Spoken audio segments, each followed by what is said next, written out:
And the more I learned, the more I realized I was lied to. We're taught to go to school, to get a degree, to get a job, so we can then get a job and climb the corporate ladder. But wealthy people don't do that. Wealthy people are not working to climb the corporate ladder. They're working to... I think you gotta have a dream. The School of Greatness. Really? Yeah. Please welcome Lewis Howes. What is the big thing that you wish everyone knew about money before they started making it? Oh man, well, it goes back to, I guess, just the basics, because most of us, myself included, are never taught a thing about money.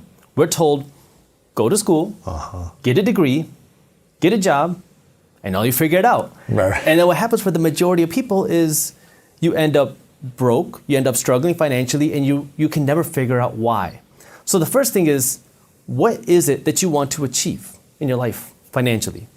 And then you have to go out and figure it out yourself, because unfortunately, school will never teach you this stuff. So you didn't learn this in high school or University of Michigan or No, never. law school? They didn't teach you any of this I stuff? went through high school, I went through college, I went through 1 year grad school, and then I went through law school, and I never once learned a thing about money. Never once learned a thing about budgeting, never once learned a thing about building wealth, never once learned a thing about investing my money, and never once learned a thing about passive income.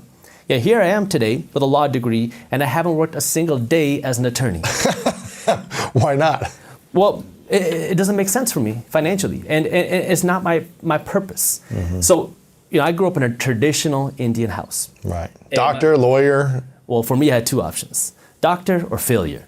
Those are the two options that I had. Right. My parents are immigrants from a state in India called Punjab, and my parents came to the country with very little.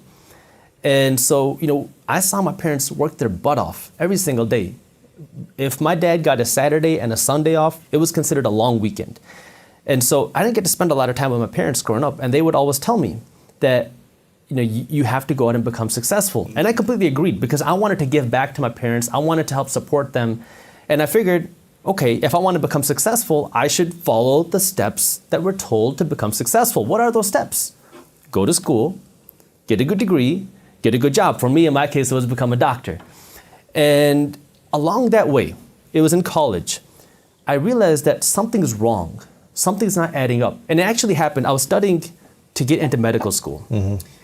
And as I was studying, I started reading other business books and financial books. And I remember this. I was in the library studying, and I went onto Google, and I searched the richest people in America.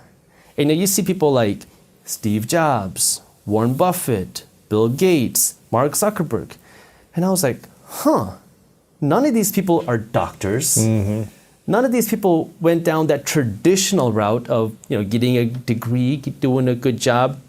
Am I missing something? Because I thought that if you go to school, get a good degree, you can make a lot of money. And if you work harder in school, get better grades, you'll make even more money. So I thought it was just directly correlated. Your grades, your income. And that's when I started questioning things. And I realized, maybe this isn't right. And as you start to go down deeper and deeper down the rabbit hole, you start to realize, oh my God, everything that I've been told is a lie. And so that kind of pushed me into this whole painful, emotional journey of learning about money, learning about entrepreneurship, learning about what does it mean to become wealthy and how do you actually do it. Right. So that was kind of the initial phase for me, and then I had to go out and actually start learning it. Yeah. And the first real experience of that for me was I had this event planning company that I started in college. And the reason why I started it was because when I was in high school, I worked at Indian weddings. So I got to know a lot of the DJs. Right. And when I was in high school, these DJs were like, hey man, you know a lot of people in high school. How about we host a teen party for your friends in high school? I was like, all right, that's fine. Why not? Started this little teen party business in high school, and I go to college. Don't know what to expect because my parents didn't go to university here. I think everybody goes to college to study hard and become this big thing in college. I get to college and everybody is partying. Yeah. They're blowing their money that they don't have on alcohol. They're drinking. I don't drink. I don't smoke. I'm not into that party scene, but I need something to do on Friday nights. So I was like, why don't I just take this teen party business that I had in high school, bring it to college? And that's what I did. My freshman year, I was 17 years old. I started knocking on the door of every club, venue, bar, restaurant, asking if I could host a party here. Some would say, yeah, it's going to cost you $10,000. Some would say, yeah, it's going to cost you 20 grand. I don't have that money. Right. But then one or two said, you can do it here. We're not going to charge you a penny. just give us half of the cover charge, half of the money that you bring in. I said, okay, now I'm in business. So I started making a little bit of money doing this, and I had some cash saved up. And I'm starting to read these business books, and every business book said, wealthy people invest in real estate. I don't know what that means. I don't know any real estate investors. My parents aren't investors. And so I was like, okay, if wealthy people invest in real estate, maybe I should invest in real estate. And this was right after the 2008 crash, and I'm in Michigan, where real estate was hit extremely hard. So I was like, all right, I would like to invest in real estate. I'm studying for my medical college admission test. I start going to Google because I'm bored while I'm studying for this exam. I'm reading about the Forbes richest people. None of them are doctors. None of them are people that work the traditional path. And I have this idea to start investing in real estate. So I started looking at real estate in between my study sessions. And on August 22nd, I took the medical college admission test, the MCAT. On August 23rd, I closed on my first real estate investment property. Wow. How old were you? I was 19. Holy cow. It was $8,000. Was the investment? Was the price of the condo. It was The condo was $8 grand? $8,000. How'd you get a condo for $8 grand? This is right after the 2008 crash. Wow. It You was got it in on a great foreclosure location. or what? It was out of foreclosure. That same condo was selling for about $150 grand just a few years prior. Come on. Yeah, and so I came in. It was actually listed on sale for $8,400. I made an offer for $4,000. They came down to $7,000, and I was still trying to push them lower. But then they said they had another offer on the table. I didn't want to lose it, so I said, I'll give you $8 grand, right? Wow. So I bought it for $8 grand, put in a few $1,000s worth of work, and I leased it for $600 a month. And now all of a sudden, my mind was blown because I kind of had this idea of what entrepreneurship was. I had never heard that term until I came to college, but I was running this event planning company, and I'm starting to learn about this thing called entrepreneurship.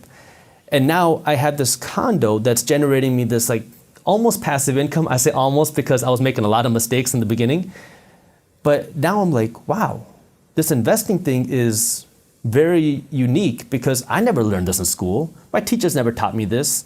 But why am I working so hard in school? I mean, I want to become a doctor so I can ultimately make money. Now I start having this, I talked about an emotional dilemma. Why am I becoming a doctor? Okay, I want to make my parents happy. Check. I want to be successful. Check. Do I really want to be a doctor? Maybe.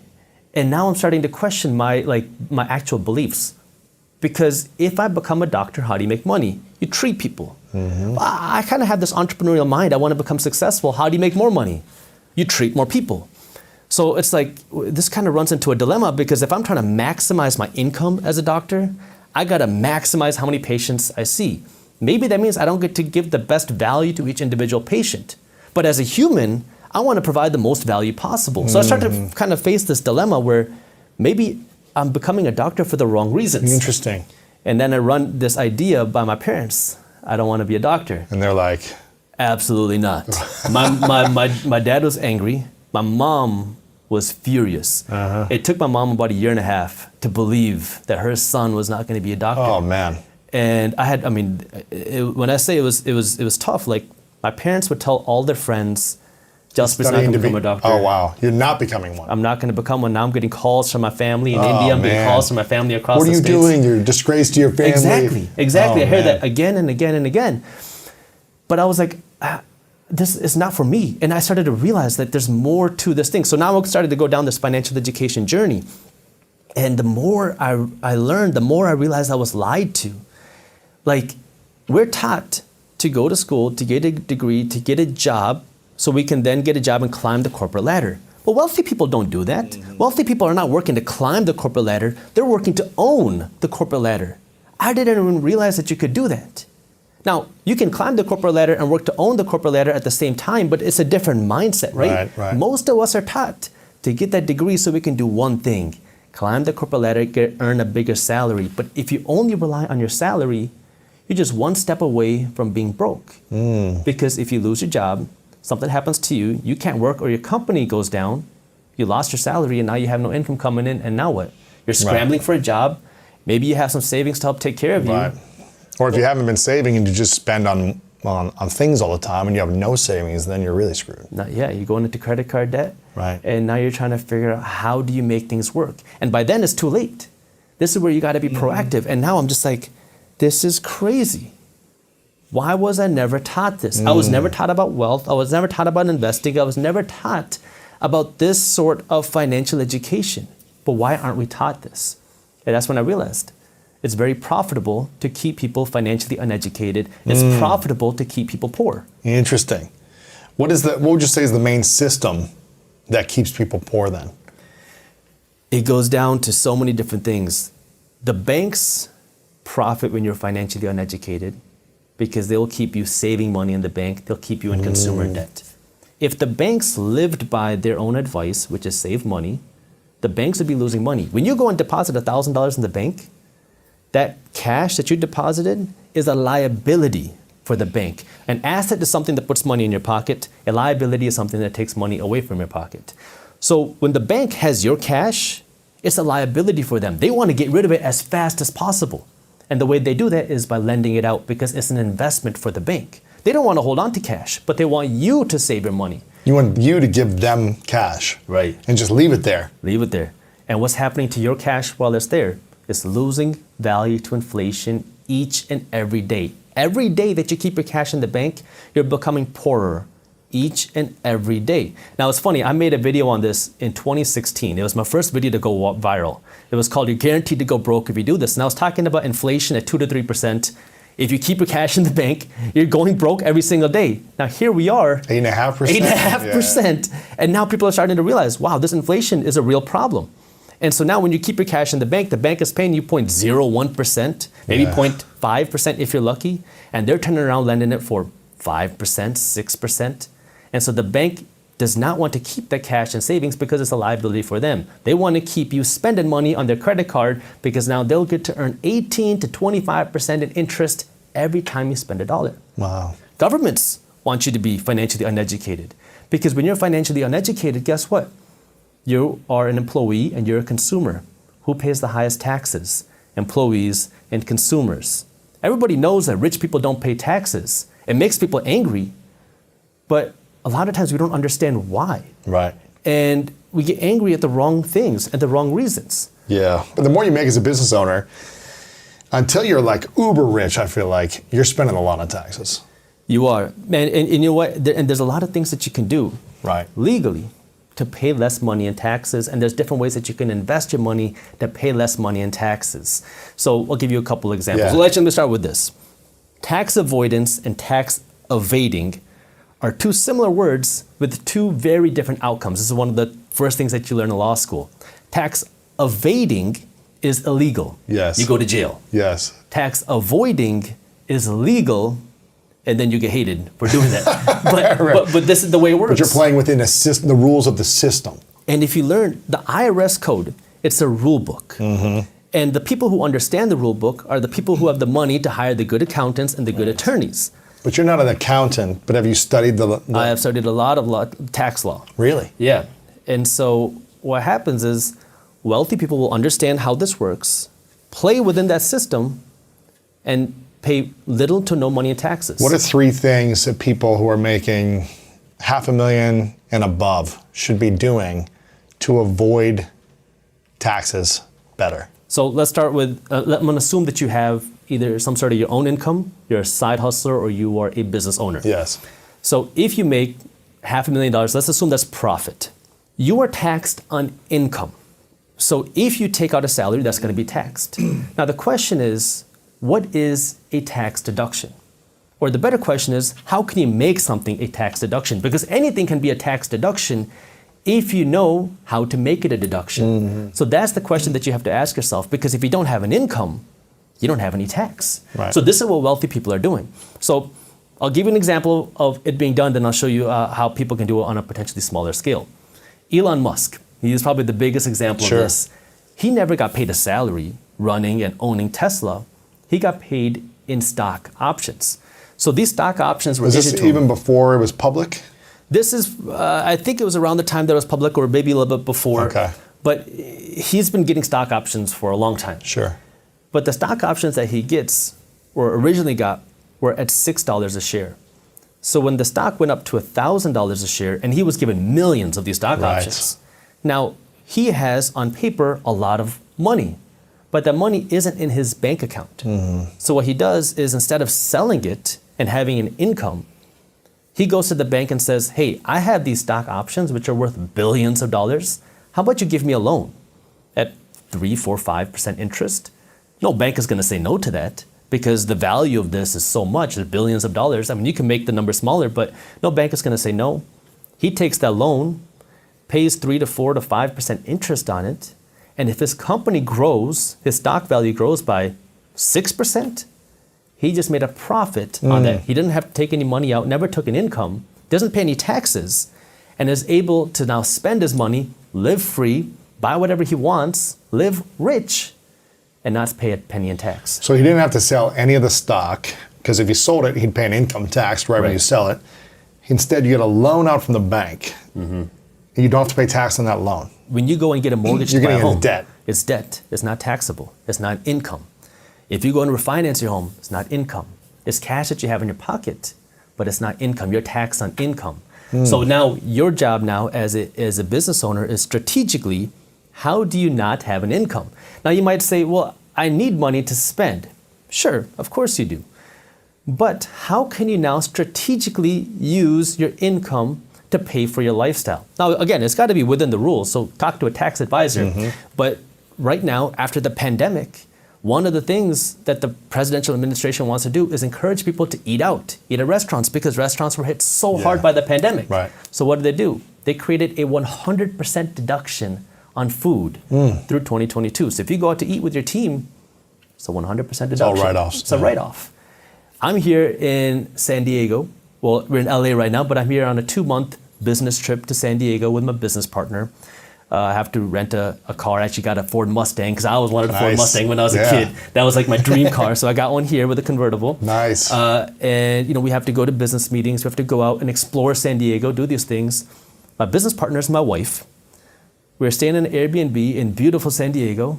Guess what? These things are tax deductions against my business. I'm here working. When you're an entrepreneur, everything is work. Yeah. Now the question is, how do you spend your money in a way that is going to give you a tax write-off? But you have to be smart here, because you don't want to just blow $500,000 so you don't have to pay 150 grand in taxes, right? Like my accountant called me up last year and said, Jaspreet, you need to go out and buy a G-Wagon. I said, what? I don't want to buy a G-Wagon. Why? He said, well, there's this tax deduction going on saying if you go out and buy a heavy car, it's still going on right now. If you go out and buy a heavy car, you can deduct up to 100% of that value of that vehicle right now. Really? And because you're an influencer, you can potentially claim that as an influencer, you need a G-Wagon to help you support your lifestyle. The tax code allows this. And I was like, well, I don't want to go out and spend 150 grand for a car that I don't necessarily need just so I can save, let's just say 50 grand on those taxes. So you have to be smart here and know what's right for you and not just spend your money to spend $1 to save 25 cents. Right. So you just need to know the right strategies that can work for you. And these things change over time, which is why the best thing that you can do is go out and hire a tax accountant, a tax advisor, somebody that isn't just going to file your taxes, but someone that's going to help guide you and say, all right, here are some things that you could potentially spend your money on. Here are where there are more benefits coming this year, next year, things that you want to do. And so there's going to be times where it's going to be more beneficial for you to spend money. There's going to be times where it's going to be more beneficial for you to take in money. And, it's all a game. Yeah. And this is what wealthy people understand. It's all a game. And a lot of people hate that, this person's not paying taxes, that person's not paying taxes. But at the end of the day, what you have to remember is somebody else wrote the tax code. Yeah. All that people are doing is they're trying to learn, okay, this is what the tax code is. What do I do? And, and then you kind of get into the other philosophical questions. Who's going to do better with 100 grand, the government or me? If I have 100 grand in my pocket, I can go hire an employee or two. The government's going to, spend that money wherever they spend it, and pennies will end up actually going to help people. I'm all for helping people. I think that's very important. As soon as we hit 1 million subscribers on YouTube, what we did was took my team, we went out to a teacher store, and essentially I asked them, hey, can we buy everything in your store? Wow. Because, the whole, during the pandemic, people weren't going to class in person, and so a lot of these businesses were hurt. And I said, can I buy everything? And she said, well, we need some of this stuff for our teachers. I said, what can we buy? So then we went out and bought a big chunk of the store. Mr. Beast style. Mr. Beast style. It was a fun video. Took the team out kind of as a celebration. We bought a big chunk, took it out to a school in Detroit, gave it to them for free. And then I asked the principal there, as a friend of mine, I said, how many teachers do you have? I said, okay. And I gave every one of his teachers a $500 check Nice. to help support their students. Giving is important. But it goes back to the tax question of who does a better job with their money, right? Entrepreneurs who are working to create more jobs, who are working to produce more value, or the government, which, may not be so good with their money. Absolutely, yeah. So you started doing the real estate thing early. Are you still a massive investor in real estate? Or what's your approach on it now? Yeah. So this is an interesting question that you asked, especially right after the tax question. So real estate is one of the best tax games for investors. That's one of the reasons why wealthy people love investing in real estate, because not only can you get cash flow, but you also get tax benefits. I started investing in real estate when I was 19 on accident. I went through a lot of pain. I remember when I told my dad first, hey dad, I want to go invest in real estate. He was like, you're stupid, go study, go become a doctor. So I started investing in real estate then, and I continued to buy homes. And I remember, this is right after the 2008 crash. I was buying homes for like 30 grand in good areas. I remember home prices went up to $50,000, and I was like, that's a lot of money for a home. I didn't know anything else, right? That's all I saw. And so to me, I was like, that's expensive. But I continued buying, and I still am buying, but not as much as I was before, because now I've been working on a couple other businesses. And so what I'm realizing is, okay, when I invest my money in real estate, my goal is to get a 7% cash on cash return on my money. Meaning for every dollar I invest, I want to get 7 cents back in cash flow, positive cash flow every year. If I invest 100 grand, I want $7,000 of profit every single year. Well, I'm an entrepreneur, right? So I'm working on a couple of different companies, one of which is Market Briefs. And so now I'm in this position where, what do I do with this cash? I can take this money, put it in real estate, get a 7-8% return on my money, or I can put it in Market Briefs, which would be a bigger tax deduction, because now, if I spend money in advertising, I spend money in marketing, I hire more employees, we have a smaller profit, but then I can grow the company significantly faster than 7% a year. So what I've been doing now is investing more of my money into Market Briefs, because it's something that I'm super passionate about. Like, I love real estate. I love revitalizing homes and buildings and really helping to build the neighborhoods through that. But Market Briefs had such a different value in the sense that we're making financial news accessible, because I didn't grow up learning about money. Right. And CNBC looked cool, but I never understood anything that was happening there. They have all these confusing terms that are going on. So it's a way to make financial education and what's going on with money more accessible to people, because I'm realizing how important that is to me, because the more and more I talk to people, the more that people listen to what I say, the more I hear, oh my God, I wish I would have learned this when I was younger. I'm like, yeah, I know, me too. And so it's like, it's important for me to help get that message out there, because it's so needed. We talk about, especially in Detroit, food deserts, where there's areas people can't get access to healthy food. But this money desert, this financial education desert, it's so widespread, where none of us are taught a thing about money. And it makes me angry, because if I didn't accidentally start reading these business books, if I didn't accidentally start investing in real estate, I would be somewhere completely different. I have a lot of friends who are doctors now. They're working their butt off. They're also paying the highest taxes. They're also trying to figure out how to afford my lifestyle, because when you go and become a doctor, you make a good salary. But guess what? Now you have big student loans you got to pay back. Yeah. And now a lot of times you want to live that doctor lifestyle. You want to have the G-Wagon, you want to have the Range Rover, you want to have the nice car, you want to have the nice home. So now you graduate, you're 28, 29 years old, you have $500,000 of student loans you got to pay back. You're making a few $100 grand a year, but you're working your butt off. It's very stressful. And now you have all these new expenses, your homes, your cars. And how much does that $500,000 in student loan actually become after 30 years of paying it off? Oh man, yeah, over $1 million. Really? Yeah. So it's really, it's not $500,000 in loans, it's $1 million in loans that you're paying off for 30 years. Yeah. Right? Exactly. With the interest. And I want to add on that point, because the thing about student loans, we talk about who do you trust, where do you get your information from, right? Everybody, the system, it says go to school, get a degree. If we don't have money to get a degree, what do? Get student loans. I started looking deeper, right? You start asking the question, why? The number one liability for young people nowadays are student loans. And the government always talks about how we have this huge student loan epidemic, this huge student loan problem. But the number one asset on the United States balance sheet are student loans. Really? This blew my mind. You go to Google, search this. The assets on the United States balance sheet, number one asset. You'll see student loans are their number one asset. So on one hand, we have people talking about the importance of higher education, the importance of going into debt to get your degree. And then at the same time, that's your number one asset. It's holding so many people back from buying a home, from living their lives, from doing things, investing their money. Yet at the same time, it's keeping the government rich. Wow. This is where, that mindset, you have to start thinking a little bit differently and start asking questions to the status quo, to the system, to the way things are done. And, if you're like me, you're gonna get a little angry. You're gonna get frustrated because you're gonna realize, what the heck? Why are people not taught this?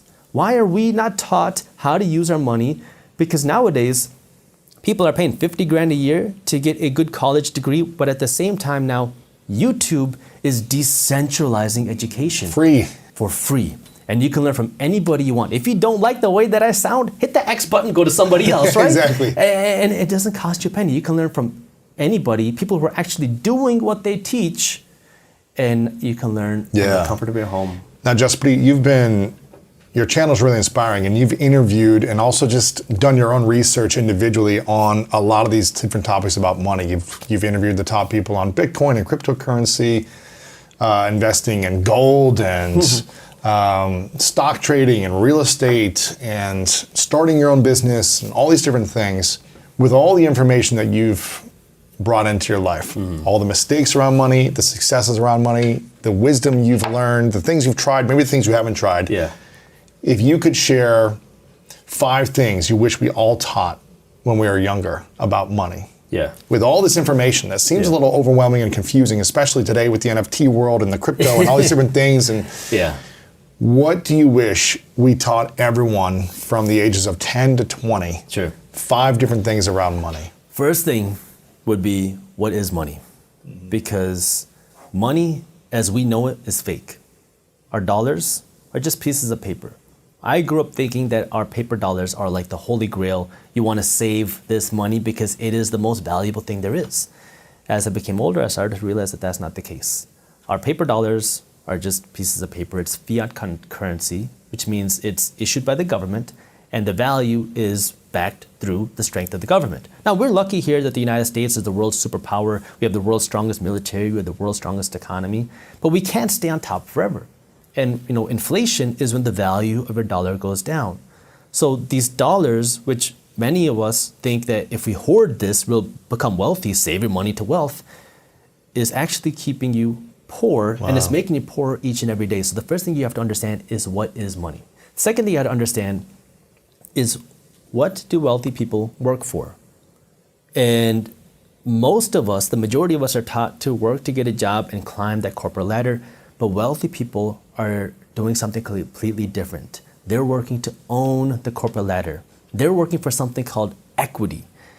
And this thing really blew my mind, because wealthy people are not working for that paycheck. They're working to own a piece of the company. That way they can get a piece of the profits. So the best way to understand this is, a lot of times people complain about how much money I'm making. I wish my boss paid me more. And this is where, if you start to understand the system, you'll start to ask the right questions. See, a big company, you have to ask the question, who are they working for? Are they working to take care of their employees? Are they working to take care of their customers? Neither. They're working to take care of one person, their shareholders. It's this concept called fiduciary duty. Right. I learned this in law school. The executives of a company have a fiduciary duty, not towards the employees, not towards the customers, but towards the shareholders, the owners of the company. Now, what that means, an easy example of this is, you're going out to dinner with your girlfriend or your wife, and you're on a date, and you get a text from one of your good friends, say, hey, let's go play Fortnite right now. Your fiduciary duty at the moment is to be with your girlfriend, to be with your wife, to be with your partner, to spend time with him or her.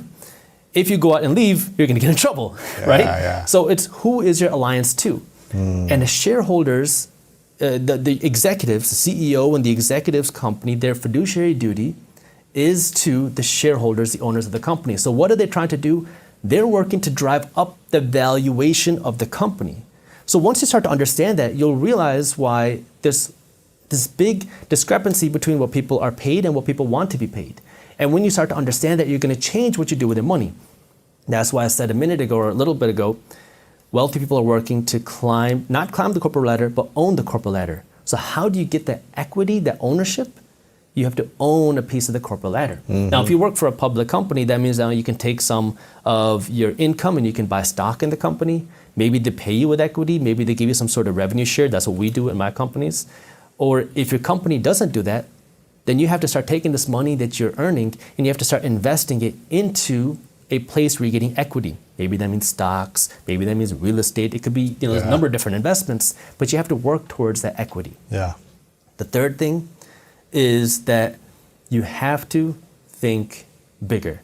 I know I grew up thinking that somebody who looks like me, somebody who's brown, somebody who wears a turban, somebody who didn't have entrepreneur, investor parents could go out and do this. Because you think that somebody like me can't do this.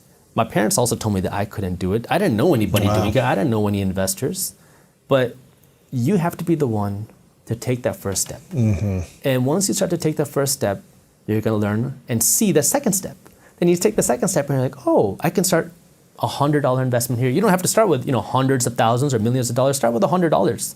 Apps on the internet make it so much more accessible. Right. But anything is possible. If you live in America, you speak English, you have more opportunities than really anybody else in the world. People would literally risk their lives to come to this country because there's opportunity here. And so if you're here, you have the ability to understand what you and I are saying, and you have that technology to do it, you're blessed. Yeah. Now, what do you do with this, right? You have to go out and start learning. You have to go out and start doing. And then the next thing that you have to do, Number four, is you have to understand the concept of debt. Because we live in this consumer culture. And it's interesting where, we want to live this flex lifestyle, right? I want to show off on Instagram. I want to show off my new car, my new Chanel, Gucci purse. And we kind of get caught up where I need to live a certain lifestyle that way people can think that I'm rich. But what you're doing now is you're living broke. Right. Making everybody else rich, so people think you're rich. Right. You're product rich, you have a lot of nice stuff, but you're broke. And so when you live that type of lifestyle, you are the reason why Gucci, Louis Vuitton, Chanel are making so much money, but it's keeping you broke. The richest person in the world, sometimes he's the second, sometimes he's the third, is the CEO of Louis Vuitton. No way, really? Yeah, Bernard Arnault. And why? How did he get there? Because everybody wants to look rich. Everybody wants the Louis Vuitton. And I saw this in the pandemic especially. We were in a recession in 2021, but luxury sale of products were breaking new records. Come on, really? They're breaking records in 2021. Why is that? Stimulus checks went out, people had cash, and some people used that money to save, some people used that money to pay down debt, some people invested that money, but a big chunk of people took that money to places like Gucci, Louis Vuitton, and now you go and spend it. You would think when the economy is, I guess when people are losing their jobs and there's financial uncertainty of the future, you'd think people would be saving or investing, not spending on luxury goods, especially if you can't even go outside to flex it. You can only do it on social media in the comfort of your home. You don't need to go outside anymore. You can just do it on social media. I know. And so if you don't have the cash to do it, people are going into debt to buy it, and it's becoming easier and easier because of now things like buy now, pay later. Right. It is one of the fastest growing industries in fintech. I love financial technology, but it breaks my heart. I mean, it rips my heartstrings when I see the growth of this buy now, pay later, because what does that mean? I can go out and buy anything I want, not pay for it today, pay it off over 3 months, and then if I don't, I get slapped with 25% interest. And if you are 18, or let's just say 21, I give you $6,500. You never invested another penny, but you invested those $6,500, and you could get an 18% return on that money, and you retire at 65, and you look at this investment portfolio, you would have over $11 million. Wow. Now, everyone watching this saying, where the heck am I going to get 18% on my money? Exactly. but your credit card company is doing it every single day. $6,500 is what the average American household has in credit card debt right now. And you're turning around paying these companies 18, 20, 25% a year, and they're the ones that are getting rich, not you. So what's happening? You're going into debt to buy liabilities, which are things that lose your money, and then you're paying interest on top of that, which is making everybody else rich, which leaves no money in your pocket to make yourself rich. And you have to break out of that mindset. So what do we need to know about debt then? How do people get comfortable understanding about debt, either using it in the right ways and eliminating the debts that don't support our financial growth? Yeah, so the first thing is never finance anything that isn't gonna pay you. Okay, so Give me an example. Gucci, your vacations, your car, stop financing these things that aren't paying you. And people are gonna get upset when I say your car because they're gonna say, wait, how am I supposed to buy a car without a car payment? Don't buy a $100,000 Don't car buy a unless you $100,000. got the money in the bank to buy it, and plus more. Buy a used car for Exactly. $6,000. Exactly. Go buy a used car, good working condition car with cash. Ride it for 10 years. Exactly.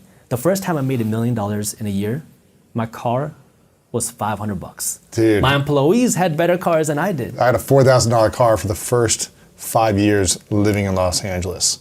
$4,000 car, used car, 1997 I love it. was the car when it was made. And that thing was great. Yeah. It was comfortable, got me from A to B. Yeah, It didn't break down. exactly. I didn't need to be flashy. Exactly. I still have my $500 car. That's great. I still drive, and it's one of those things where, because I fell into this trap, where the first time I started making money, in my culture, cars are a big thing. The Punjabi culture, people really want to put money in their cars. They want to look cool, right? So when I was 16, 17, I started making a little bit of money because I was doing my side hustles. The first thing I did was I put new rims on my car. Then I put tints on my car. Then you I put put the HIDs on. subwoofers. Oh, Yeah, I had two 12-inch subwoofers in my trunk, right? I put the tints on. I put a new sound system in there. Lights around, glow in the dark. Yeah. I had a Toyota, right? And then the next thing I was gonna do is I called up my cousin. I said, guess what? I got $3,000 in the bank. I'm about to put Lamborghini doors on my Toyota. Crazy, man. And he's like, Justin, you're stupid. Don't do that. And so he sat on the phone with me for like 20 minutes, convincing me not to do it. Luckily, I didn't. I'm really glad I didn't. But that's where all my money was going. I looked cool. My car was cool. And that's where all my money was going. I had $1,000 in my bank, and I went out and I bought a $1,000 watch. I was like 18 years old, right? Because it was like, I was in that industry, the entertainment industry. I wanted to look cool. And then, I start to read these money books, and my mindset starts to shift. And now all of a sudden, it's I went from one polar extreme to the other polar extreme. I don't want to spend a penny On anything. on anything. Unless it's making me money. Exactly. I don't want to spend anything unless it's making me money. So now I'm saving as much money as I can. I'm investing my money as much as I can. I'm trying to build my business. And I'm talking like I'm running my shoes into the ground. They have holes in them. I put a piece of tape, wrap it up. I'm going to school. I got rental properties, but I got my shoes that are taped up, right? And it's like, I realized that I'm going to go, I'm not going to make those same mistakes again.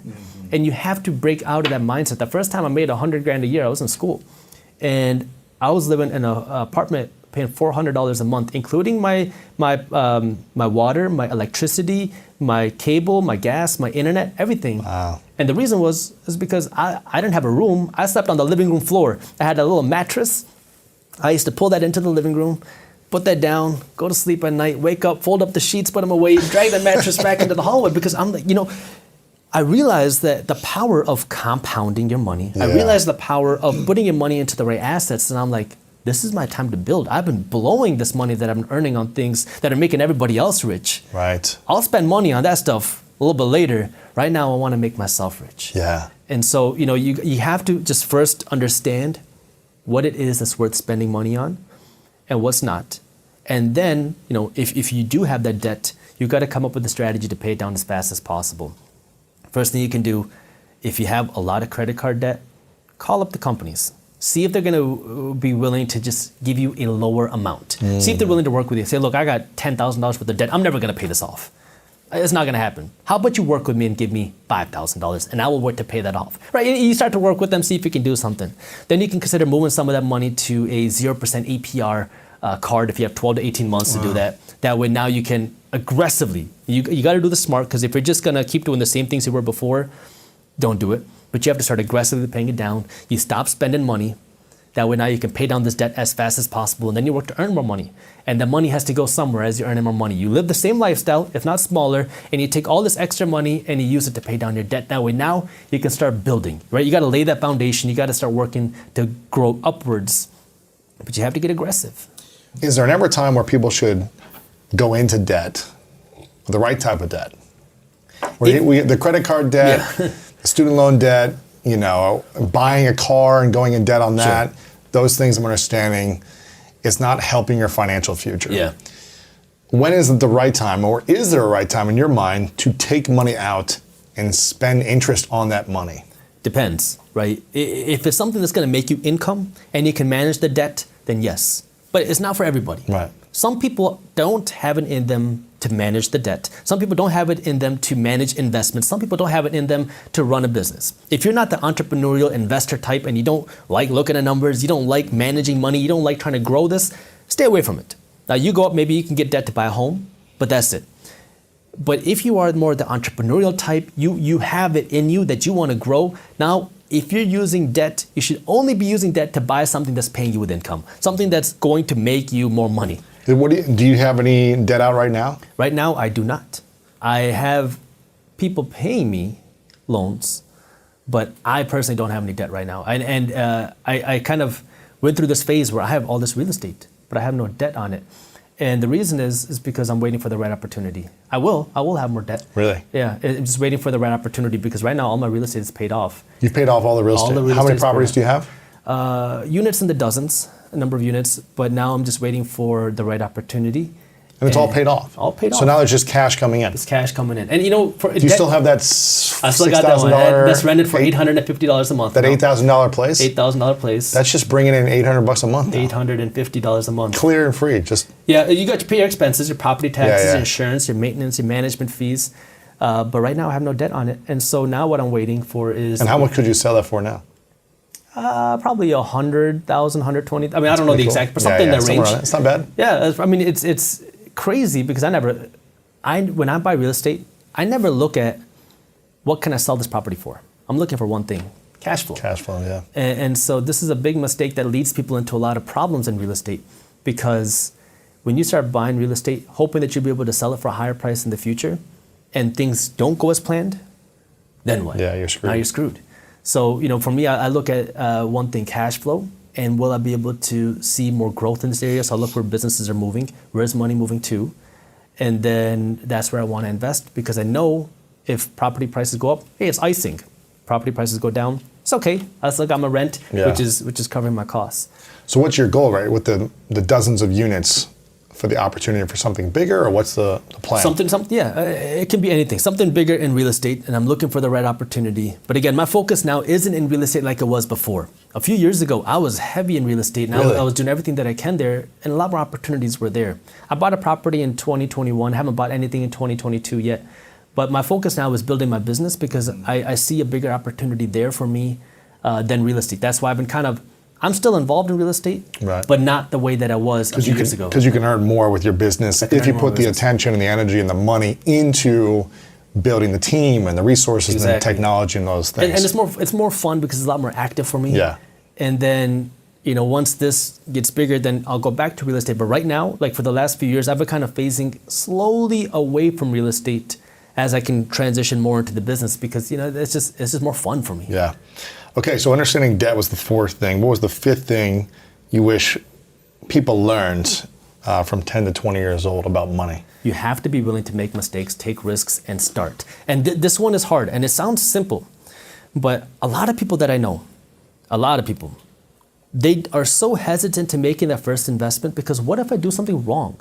What if I make a mistake? What if my investment goes down? And so the simple thing That's that happened to me multiple times. Yeah, but you learn every time, right? Yeah. It's your tuition. It's your real Yes. tuition. And you have to be willing to try things, because if you don't, you're going to get stuck in the game of what if.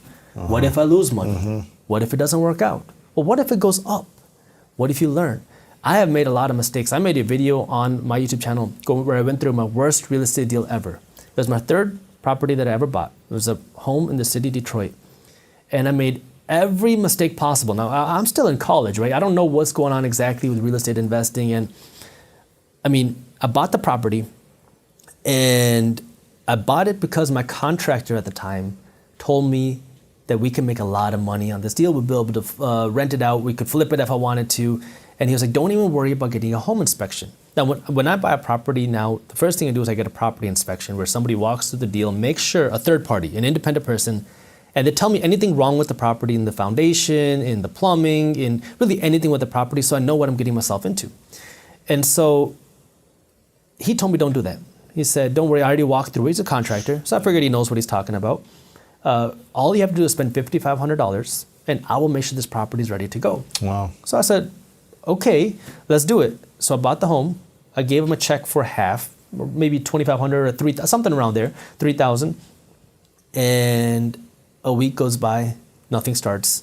2 weeks go by, nothing starts. And I call him, I said, hey man, what's going on? Like, I thought we were gonna have this done in 2 weeks. Here we are 2 weeks later and you haven't even brought your materials here. So I got caught up with something's going wrong. And so now 2 more weeks go by, he brought some materials there, he started painting one wall and that was it. And so, I'm getting upset because now it's like, every day that this property is now leased out it's costing money. Yeah. And still nothing's getting done. Another 2 weeks go by and now I'm like, okay, look, what's going on? We got to get this taken care of because now we're 6 weeks into this deal. You haven't done a single thing. You keep putting me off. You took my money and nothing's happened. And so long story short on that, he ran away. He was having financial difficulties. That's why he wanted me to close on this deal because he needed some cash. And now he's gone. So now I have another property that somebody was working on, a manager, and he was having some issues at my property. He was causing some problems. So I figured, he's causing problems there. How about you come work at this property and you need a home. You can live in this home for free. Fix it up. Just fix it up. Yeah. And so he said, okay. So now I thought, all right, I found a good deal here. I got somebody who'll fix it up. He'll live there, take care of it, and it's going to cost me less money. And so now he's living in this property. And he's like, how about this? How about you just open up a charge account at Home Depot and I'll just go buy stuff and take care of it at the home. I said, okay. So I go open up this charge account. He starts buying materials, not to work on my home, but to work on other people's properties. Oh my gosh. So now I'm like, dude, like you're spending my money to go work on other people's properties so you can make double profits over there. You haven't started any work on my home. You're not paying me rent. You have a dog that you're not taking care of who's pooping everywhere in the property. Man. And it's not being taken care of. And so now how do I get somebody out of this home? I got to evict him out of my own property. There's no lease in place. So now we got into all these legal issues of how do we get this person out of the home?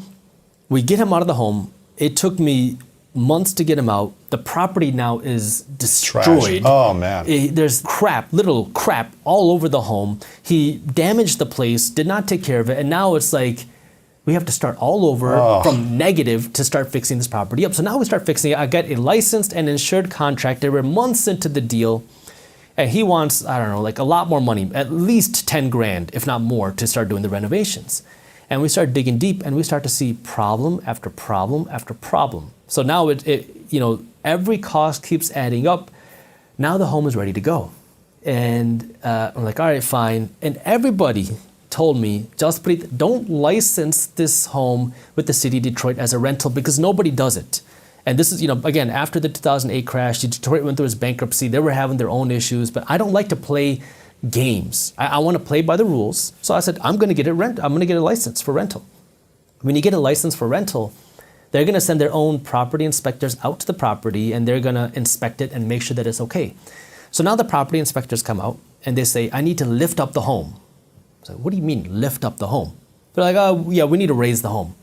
I don't even know that you could do that. Apparently you can, and it's very expensive. Wow. So I lift up the home. And then we start running the water in the property, and it turns out that the water is not draining to the main city line. Apparently, somebody previously living in this property had poured cement down the main drain. Now, in order to get this property working, we have to bust out the cement in the basement, take out this pipe, put in a new pipe, re-pour the cement, and then these property inspectors start disagreeing with one another. One person says that you need a 10-foot electrical riser, so we make it 10 feet. The next one comes, says, why is it 10 feet? It needs to be 13 feet. I'm like, your first person said 10. And now they start fighting with each other, and we have to keep paying for these inspectors to come back. They keep charging me permit fees for everything. If I want to paint the windowsills, it's a $100 permit fee. Change the smoke detectors, $75 permit fee. So this goes on and on and on and on for months. Finally, now we're approved for rental. I was like, oh my God, like this is the biggest headache of my life. We get a tenant in the property, we get licensed, a tenant's in the property, and now we have the license, and the property inspectors just decides to go back to the property. They don't tell us. They just go back there. Even though we're fully licensed, they had no reason to go there. They knock on the door, and apparently, we didn't know this, the tenant was having a babysitting operation in a property. So now the inspector sees this, that this tenant is running an illegal babysitting operation. He tells us, he fines us, tells us we need to evict the tenant, and now we have to start this process all over again. Man. So after that point, I was like, you know what, just sell this property. Wow. Because this is the biggest headache. And that was the only deal I ever lost money on. But I learned a lot. It was my tuition. So you have to be willing to learn, be willing to make mistakes, and then be willing to grow from those mistakes, go on and keep willing to go. Because the thing that I kept telling myself is, there's a lot of real estate investors out there that have thousands of units. There's no way they're dealing with this with every single one. They have a team. Right. I just got to figure out how to do it. So that's the only way that I could get through that. I think I also don't think people understand that investing can feel like a full contact sport at times. It can feel like you get punched in the gut, in the face, and the ribs over and over again, like you did for almost a year, it sounds like, with this one property. What if that was your first property? You might have said, screw this real estate investing thing.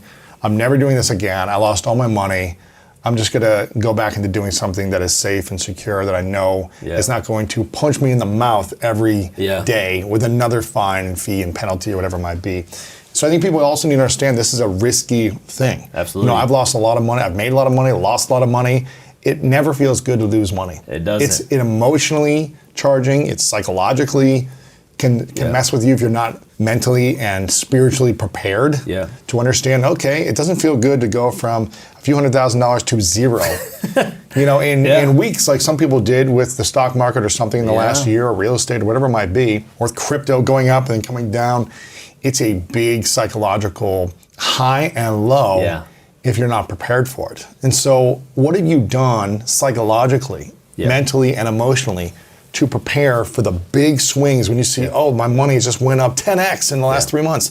Oh, I'm negative hundreds of thousands in a few weeks or millions. What have you done to prepare for that mentally and spiritually and psychologically? I'm glad you brought that up, because one of the things that I say is that the psychology of investing is just as, if not more important than the actual how-tos of investing. Yes. And that's especially true when it comes to something like the stock market. In real estate, it's tough, but the difference between real estate and the stock market is if you buy a, say, $200,000 home, it's not going to go to zero next week, next month, or really ever, because you have some land, you have a physical property. And the stock market, it can happen. And so there's a couple things that you can do. You invest in stocks too? I invest my money in 5 places: real estate, stocks, startups, cryptocurrency, and physical gold. In that descending order of like value from the most to the least? Yeah, I would say so. And then, if you want to put my business in there, then that would be number one. Startups number one. Your business and startups number one. But I also invest in other startups as well. But kind of, I would say in that order, yes. Yeah. But in the stock market particularly, it is a liquid investment, meaning you can easily buy, you can easily sell. And that's what becomes a big psychological game, because every day people are watching that ticker. I just made money. I just lost money. What's Tesla doing today? Tesla's up $2. Tesla's down $4. And it can really drain you. And I think most people who start off investing their money, they get sucked into that rat race. I did too. Because when I first started investing my money in the stock market, I was like, wow, this is fun. This is exciting. Oh my God. It becomes like a drug. You become addicted to it, because I was waking up every morning. I was like, I'm going to become a day trader. I got it. And so, I took a summer of when I was in college, and that's all I did. Really? I would wake up before the market, and I would read these stock charts, and I would trade these penny stocks. And some days I would make $1,000. Other days I would lose $1,000. And by the end of the summer, I don't think I made any money. You just spent all this time. I spent all my time. And I realized this is not for me. I became so addicted to it. All you're doing is watching the numbers go up and down and ticker symbols, and you're reading these forums. So the first thing is you have to understand that your psychology is important. What I do is I understand I'm not a trader. I don't trade, I don't flip, even when it comes to real estate, really any of my investments. You invest. I invest to own for long-term. the long term. So what does that mean? So I have two strategies when it comes to investing my money. I have an active strategy and I have a passive strategy. I'll start with the passive strategy because that's easy to understand. Every month, I passively invest my money into stocks, physical, gold, and cryptocurrency. Really? And so what that means is it's automatic, Auto payment going consistent, in and each it one, happens yeah. all the time. So You doing index funds with stocks, or in what stocks, I do ETFs, low-cost ETFs, and I have ETFs that give me exposure to the S&P 500. That's kind of your safe, your value. S&P 500 are the biggest 500 companies in the stock market. So that's the kind of the safe value play. I have some ETFs that give me exposure to innovation, startups, growth, because I like that space. Much more risky, but you could see more potential upside. Risk means you could also see more downside. And then I also have ETFs that give me exposure to emerging markets. These are countries that are overseas, countries like China, India, Korea, Brazil, countries that are up and coming to give you some diversification, not just in companies, but also in dollars, right? Diversifying out of the dollar, so it kind of gives me that protection. So every week I have money that's leaving my account and being invested into these different ETFs. I don't care whether the market's up or down. It happens every week. In physical gold, every month, I use an app for this. There's a lot of apps that allow you to do this. Yeah. I have money that's withdrawn out of my bank account Really? that buys me physical gold. Really? Now, people are going to say, why gold? For me, it's real money. It's another way of saving real money, because now if I have 50 grand of cash, would I rather save and bury that 50 grand of cash in my backyard, or bury 50 grand of gold in my backyard? I'd rather bury the gold because I know that 50 grand of cash is guaranteed to lose value every single day. Gold is a store of value because it takes time, effort, and labor to mine physical gold. And that time, effort, and labor is represented through the physical piece of gold. So that's why I own it. It's not a huge piece of my portfolio, but it's kind of that insurance. That's the way I look at it. It's protection in case everything else goes wrong, that I have some physical gold. So I have that. And then I have my cryptocurrencies. Now, I'm mainly in Bitcoin. I have some Ethereum and a couple other coins, but mainly Bitcoin. And every day I buy a little bit of cryptocurrency. Again, I know it's volatile. I know you can see big swings up, big swings down. I don't care. I'm buying it every single day. So that's my passive strategy, where it doesn't matter what's going on in the market. I'm just going to keep buying no matter what's going on. Then my active strategy is now where I do more of the fundamental analysis, where I understand where am I actually investing my money. So this requires much more time and more effort on my end. So on the real estate side, I'm looking for deals that are paying me that 7% cash on cash return. And so I'm going to be analyzing the numbers, looking through properties, walk through a lot of deals, and when I find something, I will go out and buy it. In the stock market, rather similar. I'm looking for companies that I believe in, that I believe are good fundamentally. Fundamentally means looking at the numbers, right? What do the revenues look like? Have the revenues been growing? How fast are they growing? 10% a year, 20% a year? What about the profits? But you also have to look a little bit deeper than just the profits, because you want to see what's going on with the expenses. Where are they investing? Are their expenses going up because the cost of business is becoming more expensive? Or are the expenses rising because they're investing more in their company? So you got to do a little bit of digging in there. And then in startups, obviously I invest in my own companies, but I also invest in startup companies. I love entrepreneurship. I am a huge fan of entrepreneurs. I love supporting other entrepreneurs because I never had that support when I was getting started as an entrepreneur. So one of the ways I can provide the support is through money, through investing in some of these entrepreneurs. So I invest in these startups. Fourth, cryptocurrency. If a big cryptocurrency crash happens, well, I already know what I want to own. I'll just come in and buy more. And with gold, I don't really actively buy gold, but that's the 4 ways that I actively invest my money. Sure. And where are the 3 biggest revenue streams coming from for you?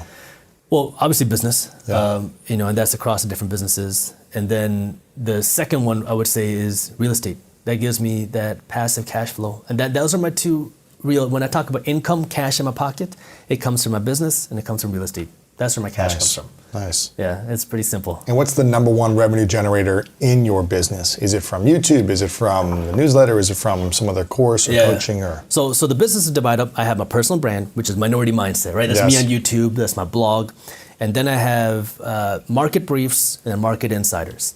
So number 1 would probably be my personal brand. And now I don't think that's going to last very long, though. My personal brand is doing well because I've built up this big following on YouTube, which was completely, it's funny, it's accidental. I never wanted to be a celebrity. I never wanted to be famous. I never wanted to be known. I started YouTube on accident. I was, we talk about risks, making mistakes. I've always been an entrepreneur, and I went through a lot of different business ideas. And one idea that I had, it was in the year of my grad school. I was taking a class on public speaking, and my friend, my roommate at the time, he was like, "You got to watch this show called Shark Tank." I was like, "Okay, whatever. I don't watch TV." He's like, "But watch this show called Shark Tank." And it's all about people pitching business ideas. And this class that I was taking, we had a project where I was supposed to pitch a product to the class, kind of like Shark Tank. I was like, that's easy. I do this like with my friends all day and night long. That can't be hard. So I kept putting it off. I'm a procrastinator, especially when it came to school, because my mind was always somewhere else. And so now, one day I was late to class, like normal. I pick up my backpack and I start running because I was like, I'm a couple minutes late. And it's raining this day. And as I'm running to my class, I stepped in a pothole filled with water. Now my foot is soaked. I sit down, I'm like, I'm wet, my socks are wet, I'm uncomfortable, and the teacher just goes, "Jaspreet, it's your day." I'm like, "Your day for what?" She's like, "It's your day to present." And I was like, oh my God, I forgot. And so, obviously I don't tell her this, but I go stand in front of the class, and I'm like, "Jaspreet, think of something, anything, just think of something." And so the first thing that comes to my mind were my wet socks. So I go up in front of the class, no practice, no preparation, and I pitch this idea of water-resistant socks. That way now you can be an athlete, you can walk around and not have to worry about stepping in puddles. I sat down, I was like, "Nice job, Jaspreet." But that's actually kind of a cool idea. So I go home and I started Googling, water-resistant socks. And they had these like really thick, uncomfortable looking things that people wore when they go fishing and stuff. But nothing made for like athletes, people to wear in their regular life. So I was like, oh, maybe I'm onto something. So then I spent a lot of time trying to develop this technology, working with textile engineers, working with sock manufacturers, and I created a water-resistant sock. And now I go to launch this company, and I got approached by a marketing company, quote-unquote marketing company, and they said they're going to help me blow up my sales, they're going to help me do all this stuff, they're going to help me make all this money. And I was really skeptical. And then they said, "Don't worry, we have a 100% money back guarantee. If you're not completely satisfied, if we don't make our money back, you can get all of your money back." Well, I said, okay, that sounds pretty good. So I gave them money, it was a few grand, I think like $3,500, which was a lot of money. And the next day, after I gave them the money, I had a bad feeling in my stomach. I was like, I'm a marketer. I like the way I can promote products. I just something didn't seem right. So I call up the guy and I say, "Hey man, I know that we haven't started yet. Look, I just want to have my money back. I want to end this on amicable terms before you guys spend any money. Let's just end it now." And he said, "Okay, no problem."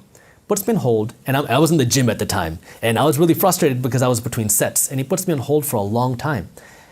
And then all of a sudden the phone line goes beep. Ooh. And I was like, oh, something's not right. So then I call up the other number I have, they don't pick up, I start emailing them, and I never hear from them again.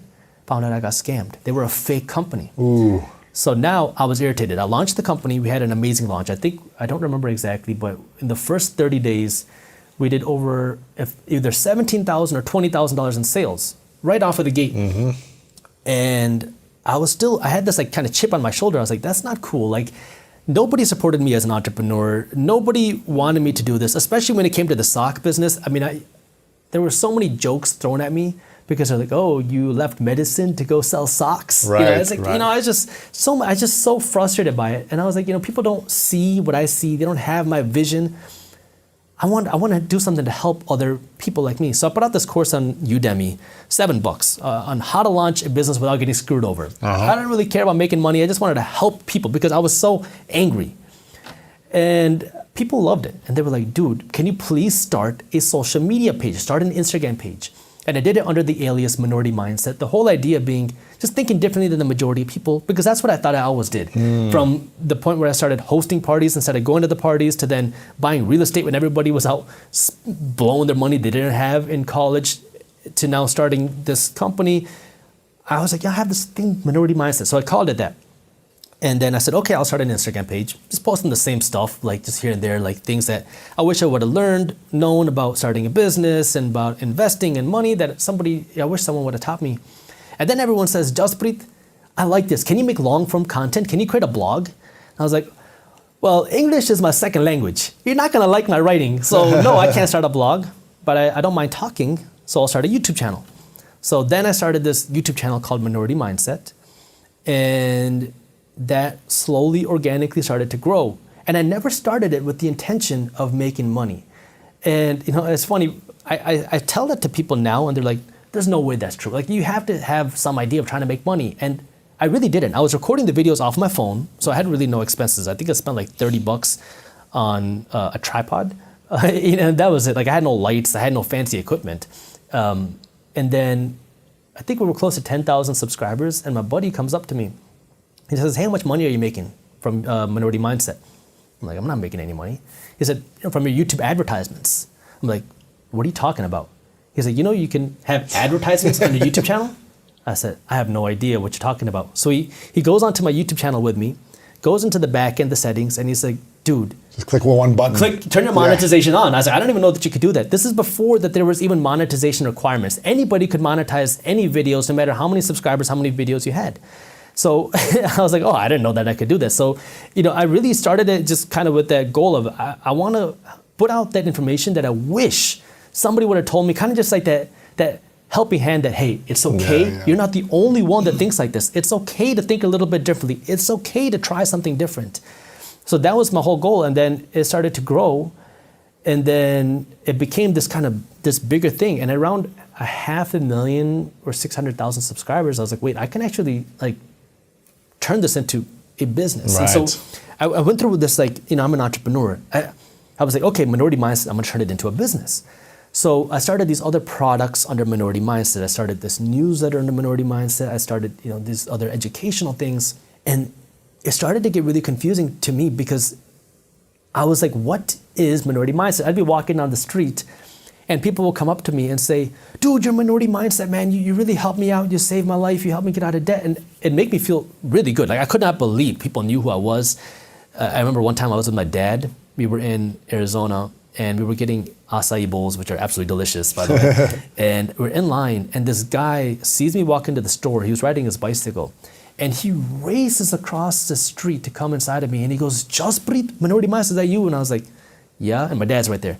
And he just puts his arms around me, hugs me, and he's like, dude, you changed my life. You helped me out so much. You got me out of this position. And I was like, oh my God, no way. Like, right. and my dad looks at me, he's like, people watch you?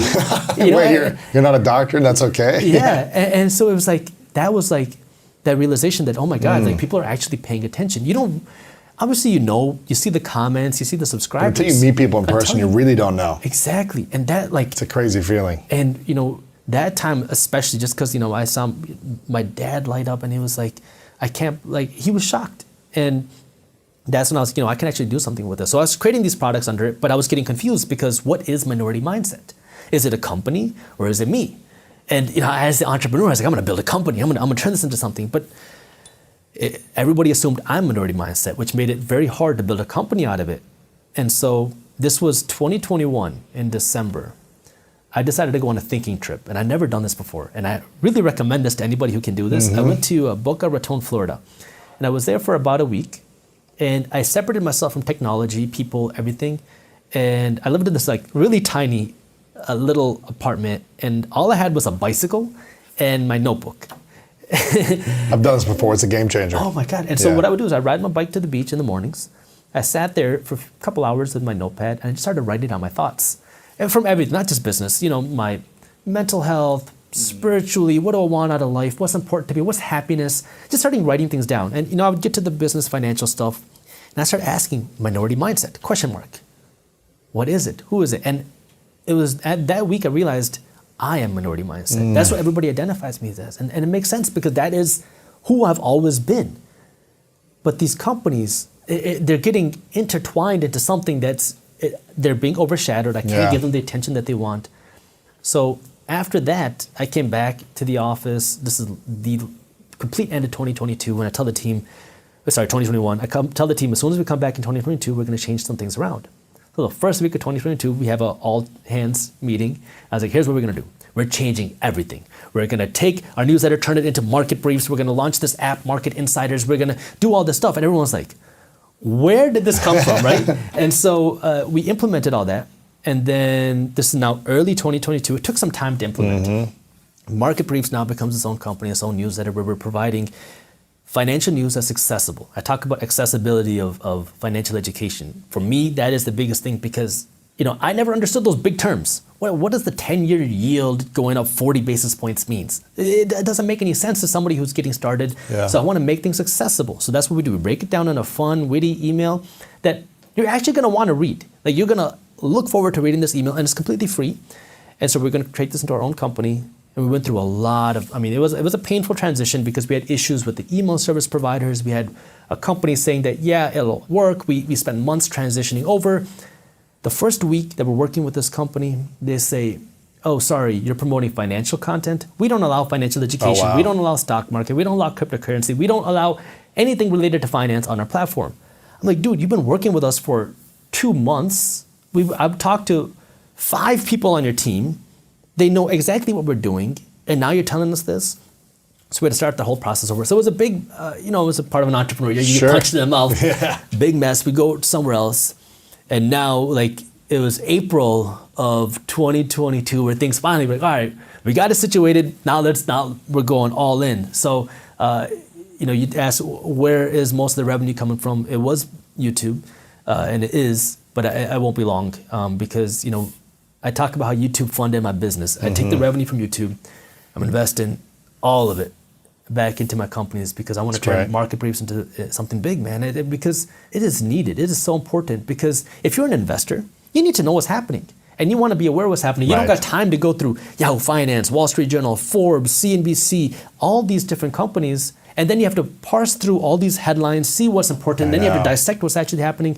We break it down in 5 minutes or less. We have really smart people working on this. That, and then also just making it aware to people who were never given this financial education. It's beautiful, man. And so that's, it's important to me. In terms of the financial education side, what do you think is the difference between an abundance mindset and a poor mindset?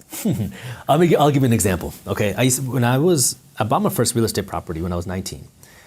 Right after that, I was like, I want to be able to look at my own deals. You have to use a real estate agent to go look at properties. So right after that, I was 20 years old. I went out, I got my real estate salesperson's license. Nice. I'm in college.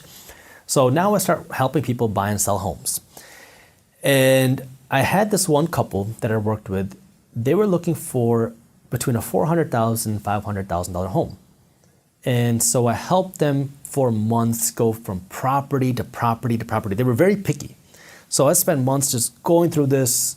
We finally found them a property. It was somewhere between $400,000 and $500,000. Within their budget, it had everything they wanted. It was facing the right direction. It had the right color door. The rooms were the right sizes. It was perfect. So now they're like, oh, Jaspreet, you did it. You found a property. Let's enter into a contract. And I said, okay. And I remember this because they sat me down in one of the bedrooms and said, we want to talk. So we want to put an offer on this property. We're ready to go forward. But there's only one condition. We want you to put half of your commission in the deal. Ooh. I said, why?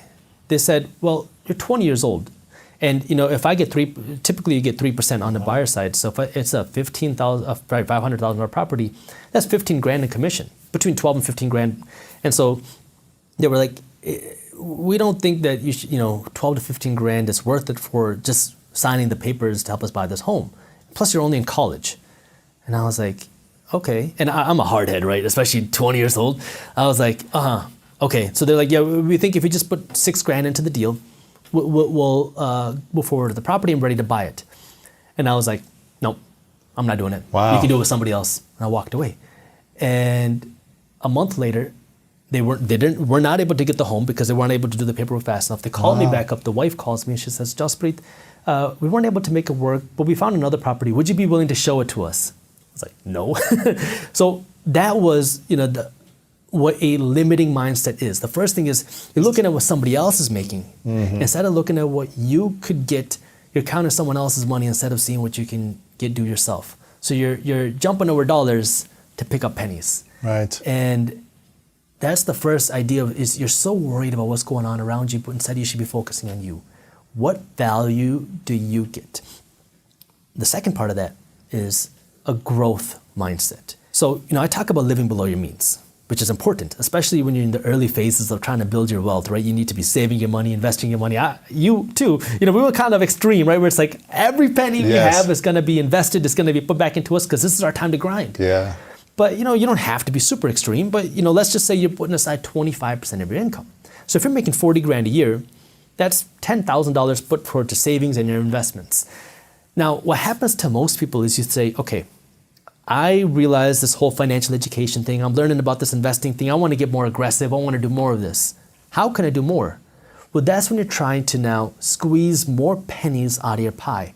You try to go from saving and investing 25% to 30% and 35%, but there's a limited pie, right?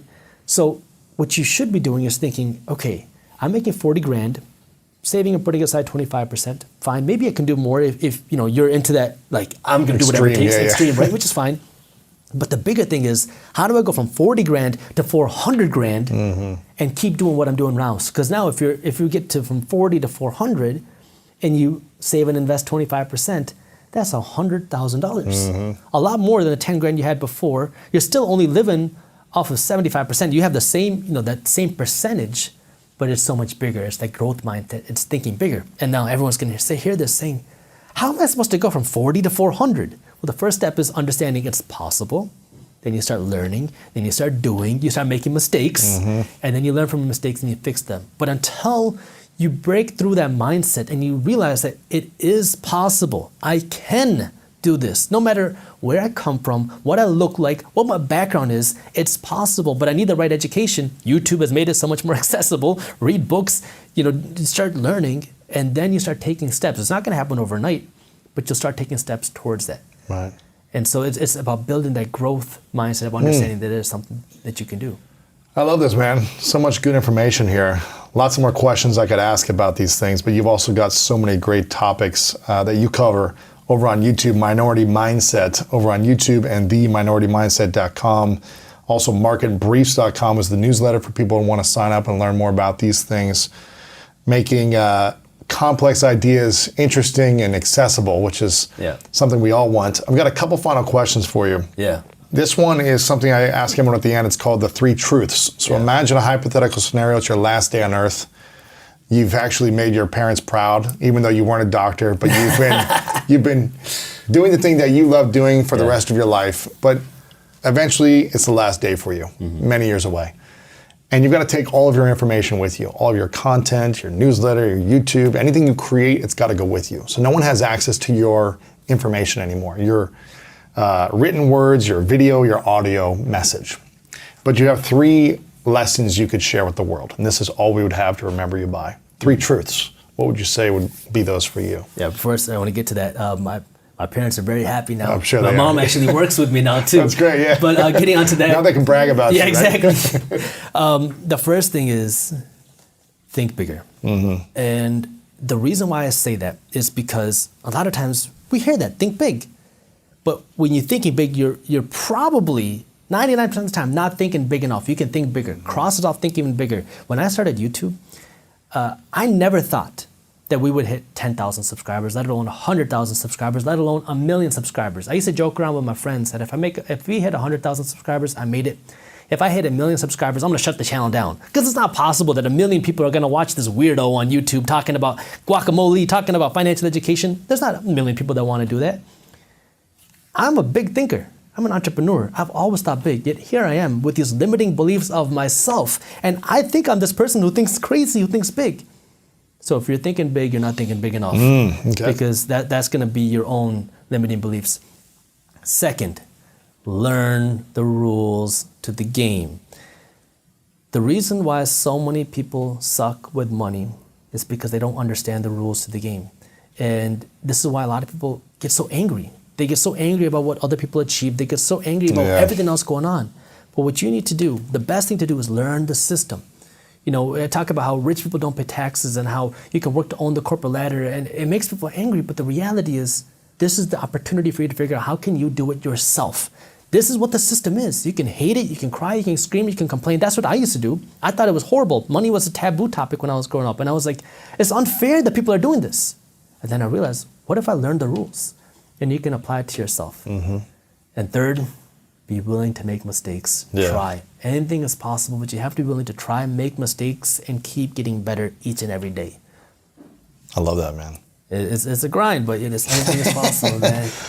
Jaspreet, I want to acknowledge you for a moment, man, for taking this mission on. I think a lot of people are scared to think about money, to talk about money, to save and invest. I think people are just scared of money in general.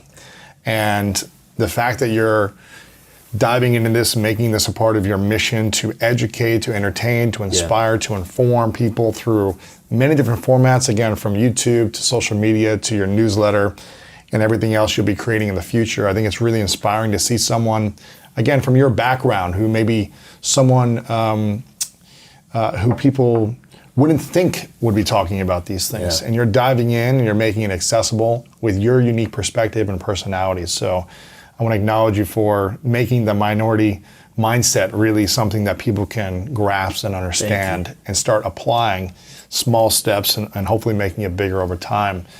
And you know, and the thing is, money is a taboo topic, not just in my culture, but a lot of cultures. And the reason why it becomes so taboo is because we're insecure about our own money. And so we create these smoke screens. Don't talk about it, don't worry about it. But at the end of the day, we're all working for a paycheck. And if you don't think that's true, tell your boss not to pay you, right? Yeah. But the thing that you have to understand is how money plays a part in our lives. Because I'm not saying money is the most important thing or the only thing. It's one factor of our lives. You have to be physically healthy, mentally healthy, spiritually healthy. And when you have these things, that's when being financially healthy, being financially fit can have the biggest impact. I call it my quadruped triangle. And it kind of goes in that order. Because if you are if you're on your deathbed, you're morbidly obese, it doesn't matter if you have $10 million in the bank. The only thing you care about is being healthy. If you are mentally depressed, you're anxious, you're struggling with these mental issues, dude, more money is gonna make you more miserable. You gotta do whatever it takes. Go into rehab, go get a therapist, do whatever it takes at whatever cost, because more money is not gonna fix that. And people try to think that I'm struggling with these mental health issues. If I go make $1 million, I'll be happy. People will like me. It's a big lie. You're gonna be more miserable. Then you have to be spiritually healthy. Spiritual health does not mean you have to be religious. For me, it's what is your purpose? Why are you getting up every single day? What's the reason of getting out of the bed? And that's gonna keep driving you to live a fulfilling life, whether it's for 10 grand or $1 million or 10 million, it doesn't matter. Once you have those three things, that's when being financially healthy has the biggest impact and the biggest power, because now you can live a fulfilled and a happy life. And the money is just the icing, man. It's just icing on the cake. The cake is everything else. You can't take good icing, put it on a crappy cake and expect the cake to taste good. Right. You gotta build a good cake first, and then the icing just makes it that much better. That's a good principles, good foundation. I love that. It's all about food. I love food, if you can't tell. Okay, final question for you. What's your definition of greatness? Always striving for better. Always wanting to be a little bit better every single day. Jaspreet, thanks, man. Lewis. Appreciate it. Good stuff, man. One, I would scrape off that you don't know anything. Two, I would invest everything you can in you. It's tax deductible. You never lose it. A person's personal appreciation will always be bigger than any other asset class. I love that. Okay, Bitcoin can't match it. Real estate can't match it. My personal asset appreciation will always, it is infinite